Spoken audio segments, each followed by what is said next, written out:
Allez, on passe tout de suite à la présentation du challenge 30 jours pour la création de ce système YouTube pour vraiment, comme je vous l'ai dit, gagner des élèves en automatique, vivre du FLE sous 30 jours. Je vais présenter tout ça, vous allez voir que c'est une stratégie qui va à l'encontre de toutes les stratégies que vous avez déjà vues, mais je vais vous expliquer pourquoi. C'est important, avant de faire une stratégie à l'aveugle, de comprendre pourquoi on fait cette stratégie surtout. Moi, c'est une stratégie que j'applique depuis 2 ans en fait, parce qu'avant, je faisais toutes les erreurs possibles et inimaginables. Moi, ça fait 15 ans que je fais des vidéos sur Internet, j'ai fait des conneries, j'ai créé plus de 7 ou 8 chaînes YouTube, je m'y connais énormément sur le sujet et je vais vous dire tout ce qu'il ne faut pas faire et vous êtes sûr de réussir si vous appliquez cette stratégie. Il n'y a aucun doute possible là-dessus parce que moi j'ai réussi et j'ai mis, je vous l'ai dit, 15 ans à créer une chaîne YouTube rentable. Donc vraiment, je passais par toutes les erreurs possibles et inimaginables. Donc je vais vous parler de tout ça dans ce module 1. Allez-y, c'est parti. N'hésitez pas aussi à suivre la mind map, à prendre des notes et on va voir ensuite tous les devoirs qu'on va faire ensemble. Alors d'abord quelques mots sur YouTube. Pourquoi choisir YouTube, c'est vrai? Pourquoi pas choisir TikTok, Instagram, LinkedIn, Facebook ou j'en sais rien, Twitter? D'abord, il faut savoir que le format vidéo, c'est un des formats les plus intéressants en fait. On va faire avec le format vidéo pour arriver justement d'abord à connecter avec une audience. En fait, c'est beaucoup plus facile de connecter avec les gens par vidéo que par écrit. Ça a été prouvé depuis maintenant une bonne dizaine d'années. À l'époque, il y avait la mode des blogs en ligne, en fait, ou les posts sur les réseaux sociaux. C'était quelque chose de très, très, très répandu. Même sur Instagram, on postait ce qu'on appelle des carousels, c'est-à-dire des successions de photos avec du texte, voire même des photos tout court, avec un peu de texte en bas. Et maintenant, vous l'avez vu, même Instagram, c'est devenu une plateforme vidéo. La vidéo, c'est l'avenir, parce que les gens, ils connectent beaucoup plus, ils sont plus captivés par des images en mouvement, en fait. Alors que lire du texte, c'est toujours plus un effort pour les gens. Donc ça, c'est le premier point. Le format vidéo, que ce soit TikTok, YouTube, Instagram, c'est l'avenir. Alors pourquoi je vous recommande YouTube plus que Instagram? On va voir ça dans un instant. Donc comme je vous l'ai dit, la vidéo, ça permet de donner de la valeur. Vous allez expliquer des choses à votre audience. Vous allez donner des conseils. Si par exemple vous avez une chaîne de FLE, vous allez leur expliquer la grammaire, le vocabulaire, comment passer du niveau A0 au niveau A1, d'accord? Donc vous allez envoyer de la valeur, vous allez donner des vrais conseils, des vraies astuces, des vraies méthodes pour votre audience. Ça, c'est le premier point de YouTube. C'est plus difficile à faire sur Instagram et TikTok parce que sur ces plateformes-là, c'est des vidéos courtes qui vont faire entre 1 et 3, 4 minutes, alors que sur YouTube, on peut faire plus long aussi. On a la possibilité de le faire. Mais ce n'est pas la stratégie que je vais vous recommander. Je ne vais pas vous recommander de faire des vidéos longues, vous allez voir dans la stratégie en détail, je vais vous en parler dans un instant. Ensuite, le deuxième point, c'est qu'en plus de donner de la valeur, vous allez montrer votre personnalité. C'est logique. En fait, quand vous faites des vidéos, ce qui compte, même pour le business, mais n'importe quel type de business que vous voulez faire, ce qui compte, c'est envoyer à la fois de la valeur, c'est-à-dire transmettre vraiment bien du contenu intéressant pour votre audience, leur apprendre des choses tout simplement. Donc ça, c'est un peu le côté geek, en fait, alors que montrer la personnalité, c'est le côté émotionnel. C'est en fait, vous allez connecter avec votre audience. À force de regarder vos vidéos, votre audience, elles vont vous connaître par cœur, en fait. Elle va vous connaître par cœur et elle va pouvoir vraiment vous apprécier pour qui vous êtes en tant que personne. C'est ça la force de YouTube et de toutes les plateformes vidéo, de toute façon. C'est que vous allez créer une addiction chez votre audience qui, à force de regarder vos vidéos, vont vraiment connecter avec vous. Moi, ça m'a vachement étonné, surtout avec cette chaîne YouTube Enseigner FLE en ligne. J'ai rencontré des clients en vrai que j'avais jamais vu leur tête. Moi, c'était juste des pseudos, des gens qui achetaient mes produits. Et j'ai vu, il y a vraiment des gens à qui j'ai changé la vie. Et quand je les ai vus en face, ils étaient. Moi, j'avais un peu le syndrome de l'imposteur parce que je me dis, mais ils avaient l'air d'être fans en fait. Et ça m'a vachement étonné, mais en fait c'est vraiment le cas. C'est-à-dire que si quelqu'un vraiment regarde vos vidéos tous les jours pendant des mois, des années, forcément ils vont plus ou moins vous connaître en tant que personne et ils vont vraiment connecter émotionnellement avec vous. C'est ça qui est hyper puissant avec les réseaux et c'est pour ça que je vous invite vraiment à faire ça avec YouTube. Le dernier point, c'est montrer, comme on dit, son identité. C'est-à-dire que vous avez votre propre façon de faire. Votre façon de faire, c'est propre à votre style, à votre personnalité, à votre façon d'être en fait, qui va vraiment être complètement unique. Et c'est pour ça qu'il y en a peut-être qui seront au-dessus de vous, qui feront peut-être entre guillemets mieux que vous, on s'en fout, parce que ce qui compte c'est aussi qui vous êtes. Si les gens ils accrochent à votre personnalité, ils vont regarder davantage vos vidéos. Voilà pourquoi le format vidéo est si puissant. Maintenant, pourquoi YouTube par rapport à Instagram ou TikTok par exemple? Il faut savoir que YouTube en fait, c'est lié à Google. Vous savez, c'est le deuxième moteur de recherche mondial après Google. Vraiment, les gens, maintenant, quand ils ont un problème, ils vont taper sur Google, certes, mais ils vont aussi taper sur YouTube, en fait. C'est la même chose, en fait. Si quelqu'un tape sur Google, par exemple, il va tomber sur des vidéos YouTube. Donc, c'est pour ça que c'est si puissant. Alors que les gens qui ont un problème, ils ne vont pas taper sur Instagram, ils ne vont pas taper sur TikTok, d'accord? Donc, c'est vraiment la différence majeure qu'il faut comprendre entre YouTube, Instagram et TikTok. C'est que si vous créez du contenu sur Instagram et TikTok, les gens ne vont pas vous trouver en faisant une recherche, en fait, dans la barre de recherche. Ils vont vous trouver via l'algorithme qui va recommander vos vidéos. Voilà pourquoi c'est si puissant YouTube, c'est qu'en fait c'est vraiment basé sur un moteur de recherche en fait, et si vous arrivez à vous positionner dessus, vous allez vraiment dominer en fait. C'est-à-dire que les gens ils vont trouver via Google ou via la recherche YouTube directement, d'accord? Et il y a deux manières de se démarquer avec YouTube de toute façon. Il y a la même manière que TikTok et Instagram, c'est-à-dire qu'on a aussi une manière de se démarquer via l'algorithme. C'est-à-dire si vous arrivez à faire des vidéos qui captivent l'attention, si les gens ils arrivent à vous regarder grâce au watch time qu'on appelle, c'est-à-dire combien de temps les gens restent sur la vidéo, si les gens ils restent très longtemps sur votre vidéo, l'algorithme va considérer qu'elle est intéressante. Si en plus il y a beaucoup de likes et beaucoup de commentaires, même chose, et donc votre vidéo elle va être mise en avant. Que ce soit YouTube, Instagram, TikTok, c'est exactement le même principe. Mais le problème c'est que pour avoir un excellent watch time, non seulement il faut que la vidéo soit captivante pour les gens, il faut que ça les intéresse, en plus il faut que vous soyez persuasif, il faut que vous ayez une sorte de prestance, que vous soyez agréable à écouter, il faut que ça soit dynamique avec un bon montage, il faut que l'écriture soit bonne. Bref, il y a tellement de choses à respecter que c'est difficile en fait de percer avec un algorithme. Alors que le référencement, franchement, même si votre vidéo n'est pas ultra captivante, si vous n'êtes pas le meilleur acteur du monde et si vous n'avez pas ce talent entre guillemets d'acteur, même si vous n'êtes pas doué en montage, c'est pas important avec le SEO, d'accord? Le SEO c'est le Search Engine Optimization, ça s'appelle. En gros, c'est comme je vous l'ai dit, le fait de se démarquer avec les moteurs de recherche. Est-ce que si les gens ils tapent quelque chose sur Google ou YouTube, ils vont tomber sur vous? Et voilà, c'est ça la force de YouTube en fait. C'est que moi, vous voyez, sur cette chaîne YouTube Enseigner le FLE, mes vidéos, franchement, elles n'ont pas beaucoup de vues, mais j'ai réussi à me démarquer via le référencement, alors que via l'algorithme, j'ai toujours été nul. Comme je vous l'ai dit, j'ai créé plus de 7-8 chaînes YouTube en 15 ans et j'ai jamais réussi à décoller.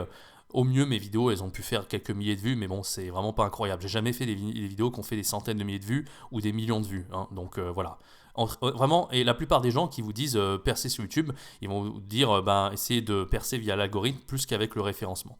Nous, dans cette formation, on va surtout s'intéresser au référencement. C'est très simple, vous allez voir, une fois que vous avez compris les principes de base, c'est extrêmement simple à comprendre et je vais être très précis dans cette formation et comme je vous l'ai dit, vous allez là régulièrement avoir des devoirs. Alors, pour moi, vous l'avez vu, donc là, on a une solution pour se démarquer sur YouTube, mais c'est vraiment le point de vue de cette formation. Et on a déjà vu d'autres solutions pour trouver des élèves donc qui ne sont pas forcément idéales. La première solution, c'était de se démarquer avec les plateformes. Donc par exemple, il y a deux plateformes aujourd'hui que les gens utilisent le plus en partant de zéro, c'est Preply et italki. Il y en a d'autres, hein. Il y a Amazing Talker, il y a Lingoda par exemple, mais on va dire que la plupart des gens, le gros noyau, c'est-à-dire plus de 75% des gens, vont postuler davantage sur italki et Preply. Je pense même qu'aujourd'hui c'est plus Preply que italki, parce que italki, c'est un peu plus dur d'être recruté hein, au niveau des exigences. Ils ont revu les exigences à la hausse, il y a plus de concurrence, ils ferment davantage les portes. Sur Preply, par contre, ils prennent vraiment les tuteurs à partir de zéro. Mais voilà, c'est une des manières, on va dire, de percer. Ensuite, on a une autre manière, c'est la prospection. Ça, on l'avait vu dans ma formation Vive du FLE en 14 jours. Et la dernière, ce sont les réseaux sociaux. On l'a vu, YouTube, Insta et TikTok. Chacune marche, en fait, chacune fonctionne, mais il y a quand même des inconvénients, en fait. Et je vais vous expliquer un petit peu quels sont ces inconvénients. Alors, le premier inconvénient avec les plateformes, italki et Preply, c'est que quelle que soit la plateforme, de toute façon, c'est peu importe, je le dis, même Lingoda, Amazing Talker, c'est pareil. C'est que en fait, quand vous partez de zéro, au début, c'est difficile de se démarquer. Alors, au début, sur italki, on était vachement mis en avant. Je me rappelle l'époque 2020-2021, quand vous étiez un nouveau prof sur italki, vous étiez vachement mis en avant pendant 3 semaines, 1 mois. Ça, c'est plus trop le cas aujourd'hui. Maintenant, il y a des nouveaux profs, ils arrivent sur la plateforme. Et ils sont plus mis en avant du tout, alors qu'à l'époque c'était le cas. Je pense qu'on a eu de la chance avec le Covid, mais malheureusement ce n'est plus trop le cas aujourd'hui. Et pourtant, ce qui compte, ça va être le fait d'avoir énormément d'expérience. Si vous avez, 4000 heures de cours donnés, beaucoup de bons commentaires, et beaucoup de notes à 5 étoiles, vous allez vraiment percer dans l'algorithme. Donc voilà, le problème encore une fois, c'est que ça dépend d'un algorithme en fait. C'est un peu comme Instagram, TikTok et tout ça, c'est que vraiment pour percer, il faut vraiment faire un bon marketing. Là, le but c'est vraiment d'être viral, vous êtes en concurrence, etc. Deuxième point, c'est que comme je l'ai dit, ça je l'ai déjà dit, le nombre d'heures de cours donnés, les commentaires, les clients, etc. Ça c'est vraiment la chose la plus importante sur les plateformes. En plus de ça, vous êtes prisonnier d'un système quand vous êtes sur les plateformes. C'est-à-dire qu'en fait, si vous voulez percer, vous êtes obligé de répondre aux règles de cette plateforme. Par exemple, moi, au départ, je voulais créer des visuels moi-même et tout ça, faire du Photoshop, à part sur la photo de profil. On ne peut pas, en fait. On ne peut pas vraiment se démarquer via le design. On est obligé vraiment de se plier aux règles. Si par exemple Preply vous dit au début vous êtes payé au lance-pierre et plus vous faites d'heures de cours, plus vous avez de bons commentaires, plus les gens réservent chez vous, plus vous allez moins payer de commission, vous êtes obligé de vous plier à cette règle. Vous n'êtes pas en mode je vais gagner tout l'argent. Non, vous allez devoir verser à Preply, verser à italki. Vous n'êtes pas très libre en vérité. D'accord ?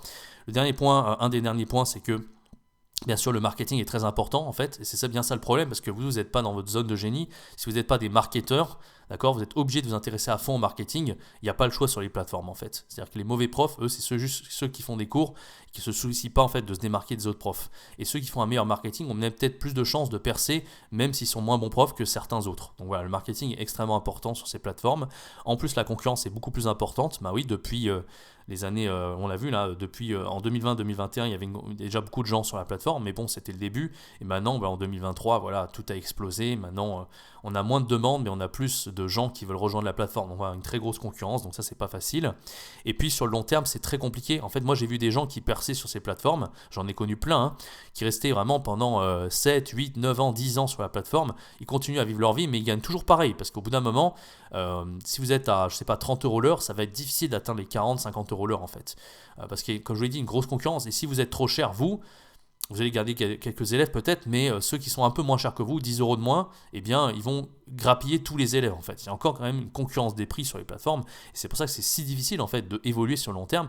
Et de toute façon, en plus, vous êtes, comme je vous l'ai dit, prisonnier d'un système, vous devez obéir aux règles de la plateforme. Et en plus, vous allez payer une commission quoi qu'il arrive. Hein. Alors sur cette plateforme, c'est 15%. Sur Italki, Preply, je crois que c'est proportionnel à au résultat que vous faites. Et Amazing Talker, c'était 30%. C'est complètement abusé juste pour gagner des élèves. Donc moi, je vous l'ai dit, en 2023, c'est pas le modèle que je trouve le plus intéressant. C'est un modèle par contre qui est intéressant si vous lancez à partir de zéro. Si vous voulez faire votre premier cours, vos premières expériences, ça peut être une bonne idée de commencer avec les plateformes. Mais sur le long terme, c'est pas du tout la bonne idée. Deuxième point, c'est la prospection. Alors la prospection, c'est pas comme sur les plateformes, donc vous n'avez pas à payer de commission, d'accord ? Ça fonctionne et c'est le système que j'avais utilisé dans la formation Vive du flux en 14 jours. Entre autres, il y avait d'autres systèmes que j'avais proposé plein de méthodes dans cette formation différentes pour trouver des élèves. Ça fonctionne, mais c'est du court terme. Je m'explique. La prospection, le problème, c'est que vous allez faire les efforts vous-même. En fait, c'est pas un système, c'est pas un algorithme qui va vous apporter des élèves en automatique. Donc du coup, si vous trouvez vos premiers élèves, c'est cool. Hein. Peut-être vous avez trouvé une quinzaine d'élèves. Ma formation, c'était de trouver 14 élèves en 14 jours. D'accord ? Le gros problème, c'est que si vous voulez faire une pause, aller en vacances ou j'en sais rien, pour une raison X ou Y, vous avez envie de faire une pause, eh bien, vous dites à vos élèves, voilà, je fais une pause, mais vous revenez et malheureusement, peut-être vous allez perdre la moitié de vos étudiants ou même quelques étudiants. Hein, eh bien, ça ne sera pas suffisant pour vivre. Donc, rebelote, il faut à nouveau prospecter. Donc ça, c'est un petit peu chiant. D'accord ? Il faut réitérer la méthode pour que les élèves ils continuent de venir vers vous. Donc ça, c'est peut-être un petit peu chiant, c'est fastidieux, c'est pas très fun à faire. Ça fonctionne, mais encore une fois, vous allez le faire une fois, deux fois, trois fois, puis à un moment donné, vous allez arrêter le système. C'est un peu pour ça que ma formation Vive du flux en 14 jours, elle était bien, voilà, les profs étaient très satisfaits. Le problème, c'est que c'est un système qui est très court terme, en fait, et c'est bien pour débuter dans le fleu. C'est vraiment une formation que je vous conseille, en fait, quand vous débutez totalement dans le fleu, et vous allez voir si ça vous plaît, vous voulez avoir vos premiers clients. Mais par contre, si à long terme, très sérieusement, vous voulez vivre du fleu et créer un business solide, c'est pas la bonne méthode, d'accord ? Et la dernière méthode, YouTube, Instagram, TikTok. Je vous ai expliqué pourquoi YouTube se différencie de TikTok via le moteur de recherche et le référencement. TikTok et Instagram, le problème, c'est que ça dépend d'un algorithme. Donc encore une fois, il faut beaucoup de qualité pour arriver à percer sur des plateformes, selon moi. Déjà, il faut faire beaucoup de veille, c'est-à-dire qu'il faut voir un petit peu quels sont les concurrents, qu'est-ce qu'ils font. Pas que les concurrents, d'ailleurs, le contenu en général, c'est-à-dire qu'il faut être sur Instagram, il faut scroller. Sur TikTok, pareil. Peut-être qu'aujourd'hui, vous êtes comme moi, vous n'aimez pas trop ces plateformes, TikTok et Instagram. Bon, moi, c'est mon cas. Moi, je vais très très peu sur Instagram. Enfin, je vais sur Instagram, mais je scrolle pas. Et TikTok, j'y vais pas du tout, en fait. C'est pas du tout ma tasse de thé, les vidéos courtes, de manière générale. Et puis, c'est vraiment un format qui me passionne pas en fait. Moi j'ai toujours été plutôt adepte des vidéos longues. Bon, chacun ses goûts, hein. Peut-être que vous aimez, tant mieux pour vous, mais il faut faire quand même beaucoup de veille pour voir un petit peu ce qui marche, essayer d'imiter ce qui marche en fait. Ensuite, il faut une qualité selon moi d'influenceur. Parce qu'il faut quand même comprendre, il faut avoir cette capacité émotionnelle de connecter avec les gens, il faut être vraiment capable d'être là pour eux, de proposer le contenu qui leur plaît et de se réinventer sans cesse, donc ça c'est pas facile. Ensuite, il faut être un bon acteur, c'est-à-dire que sur ces plateformes, comme je vous l'ai dit, ce qui prime aussi, c'est le fait de captiver l'attention des gens avec votre façon de parler aussi, donc ça compte. Donc le fait d'être un bon acteur, ça joue en fait, hein, ça joue. Alors quand je dis bon acteur, c'est pas forcément que la façon de parler, c'est aussi la façon de bouger, vos gestes. Il y a des gens, ils percent via leur storytelling, ce genre de, là j'en parle aussi, le storytelling, c'est la façon de raconter des histoires. Mais en tant qu'acteur, il y a des gens, ils dansent, ils parlent pas, mais ils arrivent à percer. Et vous, essayez de faire la même chose, de faire des trucs un peu rigolos et tout, vous n'y arrivez pas quoi. Donc il faut vraiment avoir une sorte de vibe un peu influenceur acteur pour percer sur ces plateformes. Et si vous l'avez pas, honnêtement, c'est pas impossible de percer, encore une fois, si vous persévérez comme un malade, vous faites une vidéo par jour, vous faites beaucoup de veille, vous essayez de vous remettre en question, vous pouvez y arriver, hein. Surtout si vous compensez par vos aptitudes en montage vidéo, j'en sais rien, c'est possible de percer, encore une fois, mais si vous n'avez pas naturellement ces qualités-là, et que vous n'arrivez pas à faire des vidéos virales, c'est beaucoup plus difficile. Et encore une fois, sur cette formation, on ne va pas du tout se concentrer sur le fait de faire des vidéos virales, on va plutôt se concentrer sur une stratégie scientifique qu'est le SEO, le Search Engine Optimization, c'est-à-dire le référencement. Alors, comme je vous l'ai dit, j'avais proposé déjà 2 formations avant. Là, c'est la 3e formation pour trouver des élèves. La première formation, trouver des élèves avec italki. Donc, c'était vraiment une formation basée uniquement sur les plateformes. Je vous ai donné vraiment tous les conseils par rapport à ça. C'est une formation qui a très bien été reçue, qui a permis à beaucoup d'élèves de percer sur italki à l'époque. J'en étais assez fier. Voilà, c'était le début. Et après, voilà, je vous l'ai dit, il y a eu la descente aux enfers des plateformes en 2022, donc j'ai créé cette formation 14 jours pour vivre du FLE qui permettait donc de prospecter et de trouver ses élèves. Et il n'y avait pas que le fait de prospecter, il y avait aussi d'autres méthodes, c'était une formation très complète qui faisait 3-4 heures et les profs m'ont dit vraiment qu'elle était très quali, j'en suis encore fier aujourd'hui, je vous dis pas du tout que c'est une mauvaise formation, honnêtement c'est très bien pour commencer. D'ailleurs si vous partez de zéro, ça peut être intéressant de suivre cette formation, plutôt celle que je vous fais aujourd'hui, parce que celle-ci c'est vraiment pour voir si ça vous plaît tout ça, alors que là vraiment vous créez un système, donc vraiment vous engagez vraiment pour faire un business très solide dans cette formation-là. Donc là, on est italki, donc c'était long terme, mais c'était à l'époque. Maintenant, pour moi, les plateformes, je vous l'ai dit, je vous ai expliqué pourquoi je trouve que c'est plus tellement viable. Ça, c'est court terme, c'est vivre du FLE sur le court terme, très franchement. C'est pas vraiment pour vivre du FLE pendant des années, c'est vraiment pendant vos premières semaines, vos premiers mois, faire vos cours. Mais dès que je vous l'ai dit, vous arrêtez les cours, dès que vous prenez une pause, vous allez perdre vos élèves, forcément, il y a des chances en tout cas. Et puis, vous devez reprospecter à nouveau, donc c'est fastidieux et un peu chiant. Et là, vraiment, on crée un système long terme ensemble avec YouTube. On va voir tout ça dans cette formation.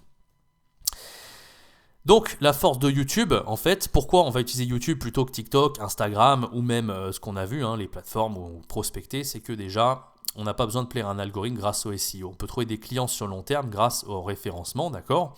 On va pouvoir aussi se concentrer beaucoup plus sur le fond que sur la forme. Ça, c'est vraiment un truc qui est très puissant. Comme je vous l'ai dit, vous n'avez pas besoin de faire du bon montage, vous n'avez pas besoin d'être un bon acteur, vous n'avez pas besoin de raconter des histoires, d'être un storyteller, vous n'avez pas besoin d'être un bon écrivain, de faire des bons textes, d'être très littéraire. Toutes ces qualités-là, vous n'en avez pas besoin pour percer. Parce que ce qui compte, ça va être le côté intéressant de ce que vous racontez et est-ce que vous avez à résoudre un problème pour votre audience, en fait. C'est ça qui va compter. Et la forme, est-ce que vous faites des vidéos jolies ? Est-ce que vous avez besoin de montrer votre tête ? Pas du tout. Moi, je fais que de la voix off. On va voir tout ça, la logique des podcasts dans cette formation, d'accord ?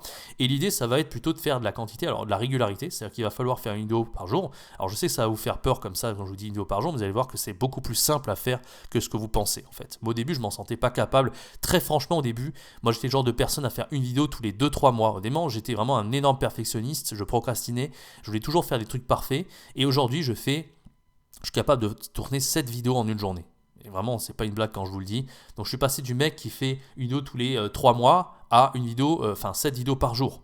Si moi j'ai réussi, vous pouvez également le faire et je vais vous expliquer vraiment comment vous pouvez faire ça très simplement. D'accord ? En plus de ça, YouTube, ça permet d'évoluer. Donc comme je vous l'ai dit, vous allez pouvoir devenir infopreneur par la suite, proposer d'autres types de produits.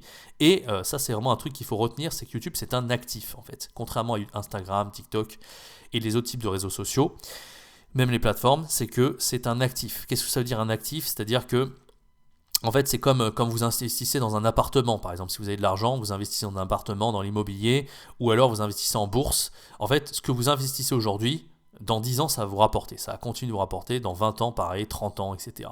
C'est vraiment hyper puissant et vous n'avez absolument rien besoin de faire. Vous ne touchez pas, en fait. Le contenu que vous avez créé, la vidéo que vous avez créée il y a 10 ans, si elle marche bien un petit peu sur le court terme, elle va marcher de mieux en mieux sur le long terme et elle continuera à vous rapporter des clients sur le long terme. C'est pour ça que c'est si puissant. YouTube, c'est vraiment un actif. Et c'est pour ça que j'adore YouTube par rapport aux autres plateformes et que je vous conseille vraiment d'utiliser YouTube pour votre business. On va voir tout ça en détail. Alors, la stratégie 30 jours, c'est quoi cette stratégie ? J'en ai parlé un petit peu en détail, mais on va voir un petit peu plus ce que c'est en détail maintenant. L'idée, ça va être de créer une chaîne YouTube personnalisée en fait, qui vous correspond, qui est vraiment votre propre identité. Il y a quand même des choses à respecter, je vais vous dire un petit peu ce qu'il faut respecter. Donc, par exemple, la bannière, le logo, le style de miniature, l'identité visuelle, tout ça c'est important. L'idée, ça va être de créer des vidéos. Alors, les vidéos qu'on va créer, c'est qu'on va faire une vidéo par jour, je vous l'ai dit. Mais vous n'avez pas besoin à chaque fois de toujours enregistrer tous les jours. Moi, je l'ai fait pendant longtemps, à travers des vidéos simples, etc. Mais on va voir un système qui vous permet de créer jusqu'à 7 vidéos par jour, en fait. L'idée, c'est que ces vidéos que vous allez créer, en fait, elles vont être très courtes. Elles vont faire entre 3 et 7 minutes. L'intérêt de faire des vidéos très courtes, c'est justement vous allez voir en fait, parce que si vous faites des vidéos de 15-20 minutes, moi comme je faisais avant, j'en ai fait beaucoup, le problème c'est qu'en fait on est fatigué une fois qu'on a enregistré pendant 20 minutes ou même une demi-heure, une heure, et donc on a la flemme de faire plusieurs vidéos. Une fois que vous en avez fait un, vous êtes fatigué, vous n'avez pas l'énergie, vous n'avez pas l'imagination, tout ça. Alors que si vous avez déjà les sujets à l'avance et qu'en plus vous faites très court, entre 3 minutes et tout, en fait c'est beaucoup plus facile de faire 10 vidéos de 3 minutes que de faire une grosse de 30 minutes. C'est pour ça qu'il faut faire des petites vidéos de entre 3 et 7 minutes. Et en plus, vous allez pouvoir facilement avoir un meilleur watch time aussi, parce que si les vidéos sont plus courtes, plus potentiellement les gens vont rester plus longtemps dessus que si c'est très long, ils vont partir avant parce que c'est trop long. Voilà, donc c'est un peu ça la stratégie, d'accord. Ensuite, chaque vidéo va se baser sur des mots-clés en fait. Les élèves ils vont rechercher des choses sur Google ou YouTube, d'accord. Par exemple, comment apprendre le français grand débutant, ou alors l'alphabet en français. Par exemple, ils vont taper l'alphabet en français sur Google, d'accord. Et si vous avez fait une vidéo sur l'alphabet, eh bien, ils vont vous trouver sur Google via cette vidéo qui porte ce titre, hein, l'alphabet en français, d'accord. Donc c'est vraiment ça, l'idée de la stratégie, c'est de créer des titres qui vont permettre de vous référencer, et les gens, ils vont tomber sur vous sur Google grâce à ça, d'accord. Et l'autre idée, la dernière idée en fait de cette stratégie, c'est de ne jamais montrer sa tête. Alors vous pouvez montrer votre tête, hein, c'est pas le problème, mais vous allez le faire en voix off. Alors pourquoi moi j'ai commencé à faire que de la voix off? En vérité, moi je suis pas quelqu'un de timide, hein, j'aime bien montrer ma tête, je suis plutôt à l'aise même devant la caméra, j'ai pas de problème du tout à ce niveau-là. Mais si vous n'êtes pas forcément à l'aise, déjà la voix off ça va vous débrider, hein, vous n'aurez pas le fait d'être intimidé par rapport à la caméra, pas besoin de devenir à l'aise en caméra.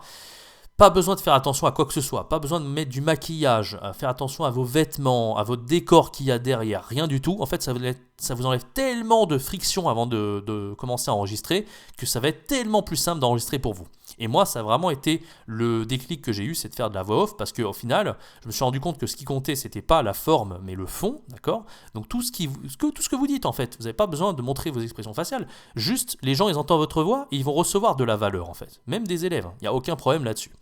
Et donc, comme je vous l'ai dit, l'intérêt, c'est de faire vraiment de la quantité et de la régularité. Donc, plus vous enlevez les frictions, plus c'est simple à faire pour vous, plus ça va être fun et plus vous allez pouvoir en faire. Et c'est ça qui va vous permettre vraiment d'être régulier et de prendre du plaisir. Parce que si vous ne prenez pas de plaisir, si encore une fois, il faut brancher les éclairages lumière, il faut mettre la caméra, mettre le trépied, faire attention à vos vêtements, le make-up, le machin, le truc, au final, vous allez faire une fois, 2 fois, 3 fois l'effort et puis vous allez abandonner. Et le but, c'est de ne pas abandonner. Donc c'est pour ça que la voix off et le fait de ne pas montrer sa tête, en réalité c'est une option, on n'est jamais obligé de ne pas montrer sa tête, hein. Même le fait de montrer sa tête, ça présente des avantages, hein, parce qu'il y a quand même le non-verbal, tout ça, mais honnêtement, si ça permet de ne pas avoir de friction au démarrage et d'aller beaucoup plus vite, c'est vachement plus intéressant, d'accord ? Donc ça c'est le premier point, donc ces vidéos-là que j'en ai parlé, et en fait à chaque fois que vous allez enregistrer une vidéo, vous allez faire un appel à l'action dans chaque vidéo, d'accord. Donc en fait vous allez créer un produit gratuit, ça sera dans le module 3, je vais vous montrer comment faire, et en fait ce produit gratuit que vous allez créer, vous allez en parler en chaque début de vidéo, d'accord, et aussi à la fin de la vidéo. Vous allez faire un rappel aux gens, aux élèves de FLE, de s'inscrire à votre formation gratuite, votre produit gratuit, on va voir comment faire. Donc ça c'est vraiment un point qui est extrêmement important en fait dans la stratégie, et je vais vous expliquer tout ça en détail dans la suite de cette formation. Et enfin, donc une fois que vous avez fait ces appels à action à produit gratuit, en fait c'est pas juste je vends un produit gratuit pour faire joli en fait, c'est que direct vous allez récupérer des mails et vous allez construire votre liste email, d'accord. Et en fait, la liste email, c'est extrêmement puissant parce que c'est vraiment ça qui vous permet de contacter les élèves et de vendre vos cours par la suite. C'est la liste email. On s'en fout combien vous avez d'abonnés sur votre chaîne YouTube en vérité. On s'en fout, hein. Le but, c'est pas d'être un influenceur, de devenir viral, etc. Je vous l'ai dit, hein. On se la joue pas acteur, influenceur dans cette formation. On se la joue vraiment quelqu'un qui veut vivre du FLE avec un système qui est solide. Et donc, un système solide, c'est de récupérer à chaque fois les mails et ensuite, vous allez pouvoir contacter vos élèves par mail directement. Donc, c'est pour ça que cette formation est si puissante. Moi je vous montre en fait un détail pour que vous compreniez un petit peu comment ma chaîne elle a décollé. En fait si on regarde bien, donc moi c'est pas les chiffres, je sais pas pourquoi d'ailleurs ces chiffres ils sont comme ça, mais enfin parce que moi j'ai 300 000 vues cumulées, donc là si on additionne tout à mon avis ça fait pas 300 000 vues, mais bon c'est quand même pour vous montrer l'idée, parce qu'on comprend très bien l'idée ici avec ces statistiques. Là je suis dans les analytics YouTube, donc j'analyse un petit peu les stats, et ce qu'on remarque c'est que depuis toujours j'ai créé ma chaîne pas en 2017, mais je l'ai créé, j'avais créé la chaîne, le compte Google en 2017, mais j'ai commencé à faire une vidéo début 2021, fin 2020, bref. Et on voit que sur tout ce qui m'a rapporté le plus, c'est vraiment les gens en fait sur Google. C'est que les gens ils me trouvent via Google en fait. J'ai fait presque 50%, bon 45% on va dire, pour arrondir, des gens en fait ils me trouvent via Google en fait. Donc c'est assez impressionnant. Il y a eu à l'époque aussi Facebook. Alors je vais recommander aussi dans cette formation de publier chaque petite vidéo sur Facebook. Au début ça va être un petit effort, mais au bout d'un moment vous n'aurez plus besoin de le faire. Moi je l'ai fait pendant les premiers mois. J'ai dû le faire pendant les 3, 4, 5 premiers mois. C'est pour avoir un petit boost en fait au début du lancement de votre chaîne. Vous allez gagner vos premiers abonnés. Peut-être vous allez avoir 100, 200, 300 abonnés. Et puis à un moment donné, en fait, vous n'aurez plus besoin de le faire parce qu'il y aura une sorte d'inertie. Vous aurez tellement de positionnement de vidéos sur Google que ça va vous rapporter en fait en automatique à partir de là. Et vous n'aurez plus besoin de faire de prospection. Enfin, c'est pas de la prospection, mais c'est vraiment vous allez rejoindre quelques groupes Facebook. Et ça prend vraiment 5-10 minutes à chaque fois que vous faites une vidéo. Vous allez la poster dans les groupes. Voilà. Au début, vous allez le faire et puis après, vous allez arrêter. Moi, j'ai plus jamais fait ça. J'ai plus eu besoin parce que j'ai mon système qui tourne tout seul et tout le monde me trouve sur Google aujourd'hui. Vous voyez, c'est vraiment plus de 50% des gens qui tombent sur mes vidéos, ça va être Google Search, d'accord? Donc voilà, comme je vous l'ai dit, Google est rattaché à YouTube, donc c'est comme ça que les gens me trouvent. Voilà un petit peu pour ce premier module. Je pense que vous avez compris globalement comment se profile cette stratégie YouTube et on va la travailler ensemble, cette stratégie de référencement via Google. Je vous invite donc à suivre le deuxième module de formation. Donc on va rentrer dans le détail cette fois-ci, maintenant que vous avez compris la méthode. On va créer votre chaîne YouTube ensemble. Donc on va créer la bannière, le logo, l'identité visuelle, plein de choses. Vous allez voir que c'est beaucoup plus technique, enfin c'est pas hyper compliqué, mais encore une fois, c'est des détails qui sont très importants pour percer dès le départ, pour avoir un concept solide. Donc on va voir un petit peu tout ça ensemble. À tout de suite dans le module 2 de cette formation.